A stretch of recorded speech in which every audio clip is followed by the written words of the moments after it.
Mary Kim Titla, yeah, that's the same Mary Kim Titla, a longtime newswoman with Channel 12. Making that transition, by the way, is interesting to me because you were in the news and now you want to be in Congress and you're running for congressional office in District 1.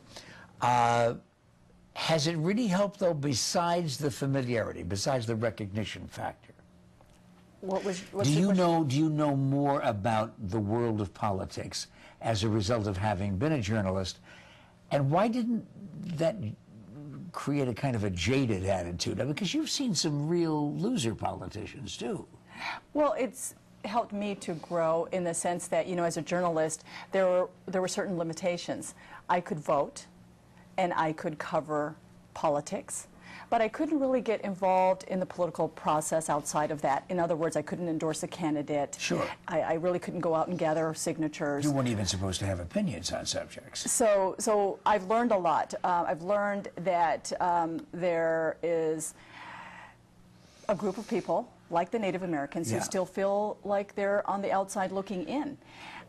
They don't get involved by voting so much, and that's why you have a low turnout rate. Why? You've got it.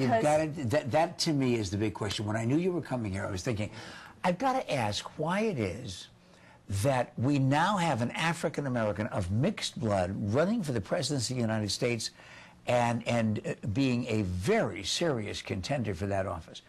We have Richardson of New Mexico. We have Asian Americans. Where is the Native American leadership? Well, you're starting to see a trend in the country. At the state legislature, around the country, there are now more than 70 Native Americans serving in state legislatures. Where have they been? Well, they were here before we got here.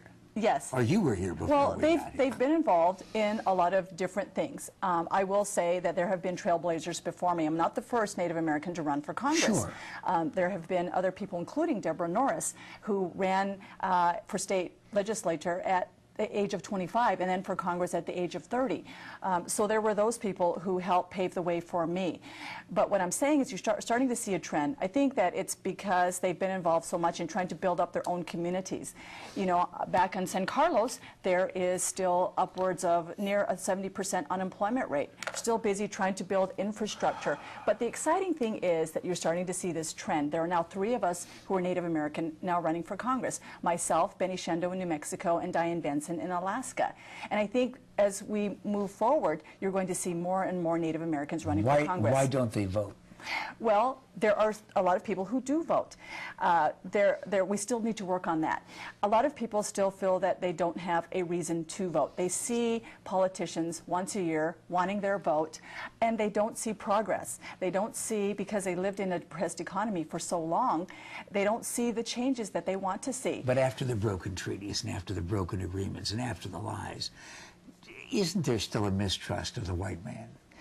Yes, to some degree, absolutely. And I will tell you that, though, that is changing. And that's because people like me are getting involved. In fact, my campaign team is out aggressively registering people to vote. And just a few weeks ago, we registered an 82 and 83-year-old Navajo couple for the very first time in their lives because they learned that I'm running for Congress. Now they have a reason to vote. Why? Because I'm telling them that they are affected by all levels of government, and they need to voice their opinion. Their vote counts. So we need to get them involved because, you know what, all of these decisions that are being made affect you, and you need to get the best people in there to make sure you have a voice, you have a seat at the table. Who had the seat before you? Renzi, but before him, name some of the familiar names that have been representative of District 1. Well, there's been a redistricting, and that redistricting started back in 2000. So the district has changed somewhat. You've had several people who've run in that district, but because it's split, that makes it a little complicated of a question. There was John Rhodes was not in the same geographic area that you are seeking representation from? It's more of a rural area now. It was split up, so that makes it a little bit more complicated. But we've had some fantastic people. But now we're seeing a trend, excuse me, in more people of color who are running.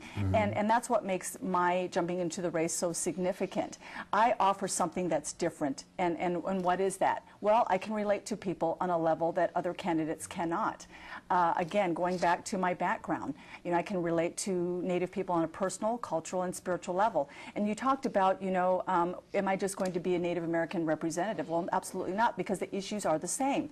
Whether it's healthcare, education, we all have the same issues, no matter what background you come from. Ideally, give me just simply a capsule summary of Mary Kim Titla on healthcare in America. Well, it needs to be fixed. I have lived through a system that was provided by the federal government, but I was still underserved, so I know what that's like. I believe in a system that Medicare for all. I think that the federal government, because we're already doing to some extent, 50% of healthcare costs are being taken care of by Medicare, Medicaid, the Veterans Administration, military personnel. It's not a far-fetched idea to have a Medicare for all system. We need to get away from the system that we have now. We have millions of people who are uninsured, millions more who are underinsured, and that's not right. We have to fix that. Iraq. Well, I believe in a phased withdrawal. We need to get our troops out safely. We need to get them out quickly. I have a son who's in boot camp. The affairs of the military are very personal to me as a parent. I'm a military mom. He's going to graduate next month from Fort Benning. He's in the infantry. So, of course, I'm very concerned. I support the troops wholeheartedly, but I believe, you know, that we didn't have a good plan going in. We don't have an exit strategy now. We need to work on that. Would you close the doors of the Bureau of Indian Affairs immediately and say, get out of town, go someplace else, we're sending you to Greenland? Well, some tribal leaders would like to see that.